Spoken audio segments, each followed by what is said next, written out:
Hello friends, welcome back to RKG Gurukul. My name is Rajkamal Gupta. Let's continue the series of data structure. हम लोग अभी तक जो discuss किए हैं वो डिस्कस किए हैं अरे क्या होता है, what is the operation in array. But in this video we are going to discuss memory representation of array.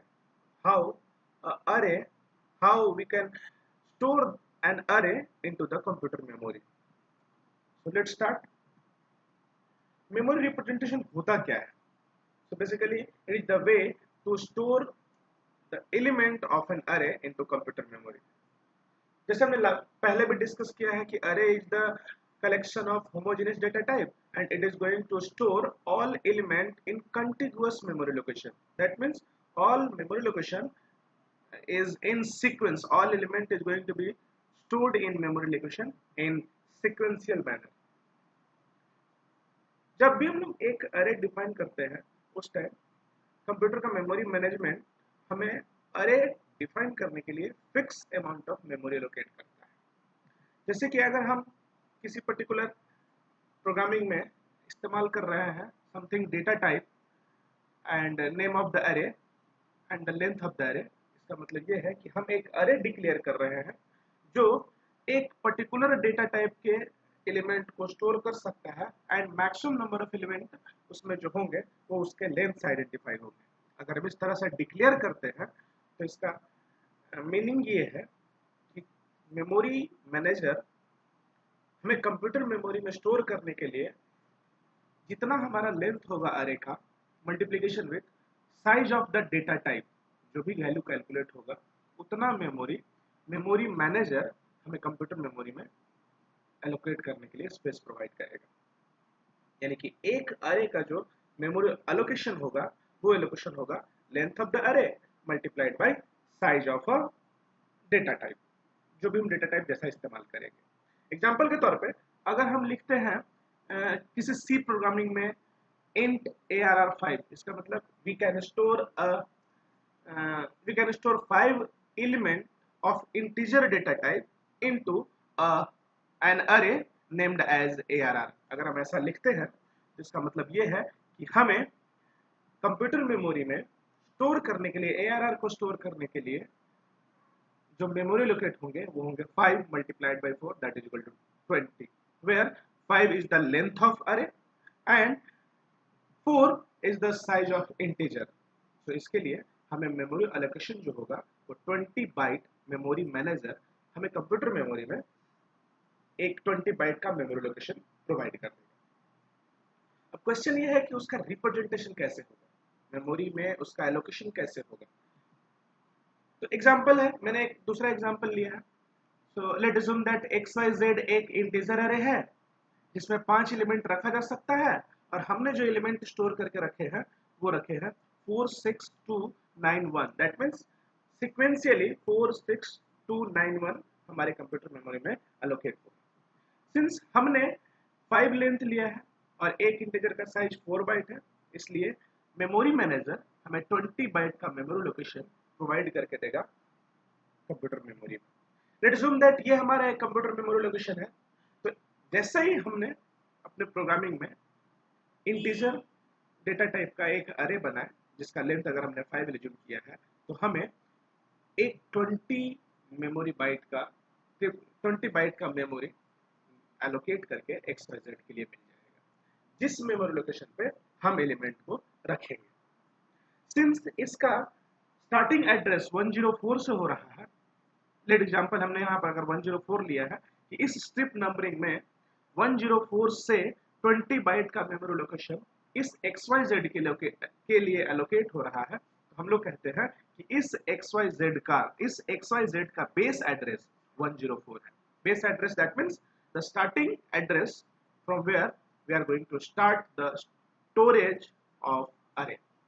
जिस मेमोरी लोकेशन से हमारा अरे स्टार्ट होगा स्टोर करने के लिए उस मेमोरी लोकेशन को हम लोग बेस एड्रेस बोलते हैं। तो ये XYZ का बेस एड्रेस 104 होगा। नाउ एलिमेंट कैसे रहेंगे, तो हर एक 4 बाइट के लिए हमें एक मेमोरी लोकेशन मिलेगा। ये पहला मिला, ये दूसरा 4 बाइट मिला जिसमें हम दूसरा इंटीजर वैल्यू सेव करके रख सकते हैं, ये तीसरा मिला, ये चौथा मिला और ये पांचवा मिला। इस तरह से हमारे पास कंटिन्यूअस मेमोरी लोकेशन में 5 अलग अलग ब्लॉक मिल जाएंगे, जिन 5 ब्लॉक में हम इंटीजर डेटा को सेव करके रख सकते हैं। जैसे पहले पोजीशन पे, दूसरे पोजीशन पे, तीसरे पोजीशन पे, चौथे पोजीशन पे, पांचवें पोजीशन पे हम करस्पॉन्डिंग डेटा 4, 6, 2, 9 और 1 स्टोर करके रख सकते हैं। तो इस तरह से जब भी हम कोई प्रोग्रामिंग सिस्टम में अरे इस्तेमाल करते हैं तो actual memory location continuous memory location हमें मिलता है और कंटिन्यूअस मेमोरी लोकेशन में डेटा एलिमेंट इस तरह से स्टोर होते हैं। अगर हमारा लेट अज्यूम दैट अगर ARR एक हमारा लीनियर अरे है जो किसी कंप्यूटर मेमोरी लोकेशन में रखा हुआ है, किसी पर्टिकुलर कंप्यूटर मेमोरी लोकेशन में है, तो हम किसी भी एलिमेंट का एक्चुअल एड्रेस फाइंड आउट कर सकते हैं, जिसको अगर हम लिखना चाहे तो लेट एग्जांपल हमने अगर लिखा है location of ARR k, that means kth element का जो ARR का केथ एलिमेंट होगा उसका एक्चुअल लोकेशन क्या है, उसका एक्चुअल मेमोरी लोकेशन कहाँ है, अगर हमें ये फाइंड आउट करना हो तो हम उसको कैसे फाइंड आउट करेंगे। अगर लेट अज्यूम दैट अगर हम लिख रहे हैं LOC address ARR k, that means this is going to give the address of ARR k, that means kth element of ARR. So how that is going to be identified? बोलता है कि अगर हमें ऐसा करना होगा तो पहला तरीका यह है कि हम सीक्वेंशियली एक एक करके एक्सेस करें।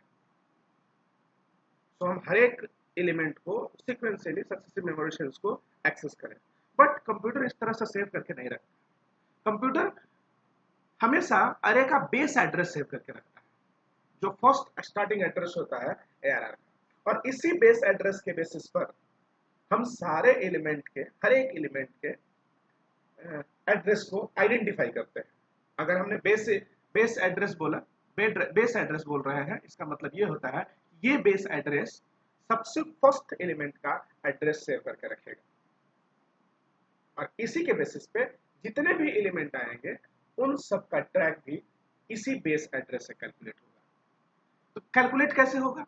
हम लोग बोलते हैं अगर किसी पर्टिकुलर ARR अरे का केथ पोजीशन का अगर हमें लोकेशन आइडेंटिफाई करना है, एड्रेस आइडेंटिफाई करना है, हमारे लिए फॉर्मूला होता है base address of ARR plus W into K minus lower bound, जहां पर के हमारा है किस केथ एलिमेंट जिसका हमें एड्रेस फाइंड आउट करना है, लोअर बाउंड जहां से हमने इंडेक्सिंग शुरू किया था, W is the called as word size of per cell of particular array, या इसको हम लोग सिंपली बोलते हैं कि W is the size of each element that are going to be stored in array.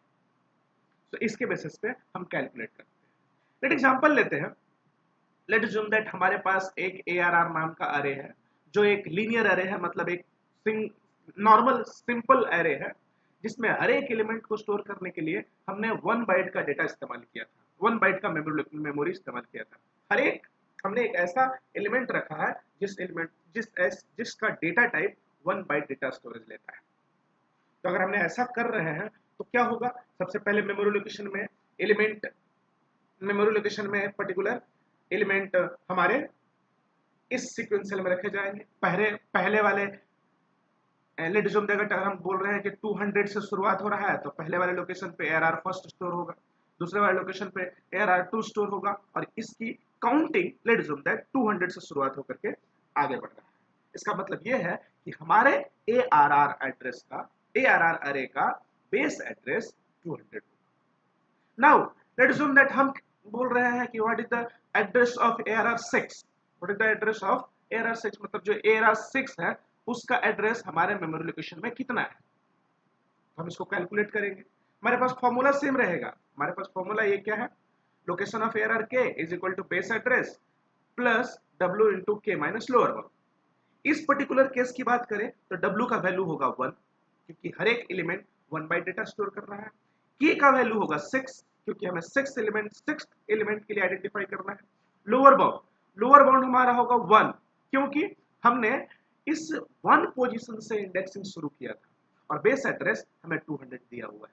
तो अगर हम इससे कैलकुलेट करें तो base address of location of address 6 is equal to होगा 200 plus 1 into 6 minus 1 that is equal to 205। यहाँ पर देख भी सकते हैं इस ARR 6 को स्टोर करने के लिए जो मेमोरी स्ट्रिप का नंबरिंग है वो है 205। दूसरा एग्जांपल लेते हैं। मान लेते हैं कि हमारे पास एक ARR अरे है, जिसमें इस बार हम ये एज्यूम कर रहे हैं कि हर एक एलिमेंट को सेव करने के लिए अरे 2 बाइट का डेटा ऑक्युपाई कर रहा है। दैट मीन्स हमने एक ऐसा अरे लिया है जिसके हर एक एलिमेंट का साइज 2 बाइट है।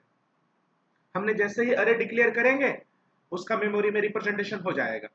लेट अस अज्यूम दैट हमारा जो एक अरे स्टार्ट हो रहा है वो 450 इस मेमोरी स्ट्रिप से, इस मेमोरी नंबरिंग से शुरू हो रहा है, और इसमें एलिमेंट स्टोर हो रहे हैं कुछ इस तरह से कि ये 2 बाइट लिया ARR1 के लिए, ये 2 बाइट लिया ARR2 के लिए, ये 2 बाइट लिया ARR3 के लिए, और सो ऑन। इसमें कंटिन्यूअस मेमोरी लोकेशन में हमें जितने स्टोर करने थे उतने स्टोर करते गए। सिंस पहला एलिमेंट जो है वो 450 एड्रेस नंबरिंग से स्टोर होना शुरू हुआ था, इसलिए हमारे अरे का बेस एड्रेस हो जाएगा 450।